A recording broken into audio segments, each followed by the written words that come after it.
போது அமெரிக்க அரசாங்கம் சிடிசிலேருந்துலாம் ரெக்கமெண்டேஷன் வந்துச்சு, காலையில் ஒரு எக்கும் பிரெட்டும் கொடுங்க, இந்த மாதிரி ஹை கலோரி பிரெட்ஸ் நம்ம தயாரித்து கொடுக்கலாம், அப்படி இப்படின்னு வந்துச்சு. இவர் ஆய்ந்து பார்த்தார், என்ன கொடுக்கலாம்.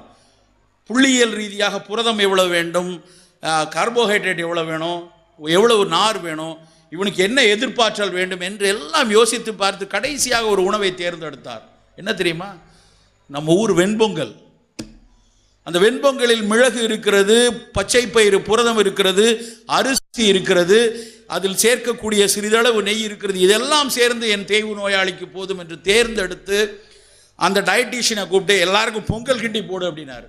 நண்பர்களே, அவ்வளவு ஆச்சரியம். அத்தனை அந்த HIV-யினால் மெலிந்து கொண்டிருந்தவர்கள் உடல் வன்மை பெற ஆரம்பித்தாங்க. நம்ம ஊரில் இல்லாத விஷயம் இல்லை. நம்ம எதுக்கு எடுத்தாலும் வெளிநாட்டிலிருந்து ஒரு தரவு வேணும், வெளிநாட்டுக்காரன் ஒரு விளக்கம் சொல்லிட்டான், அதுதான் சிறப்புன்னு நினைக்கிறேன்.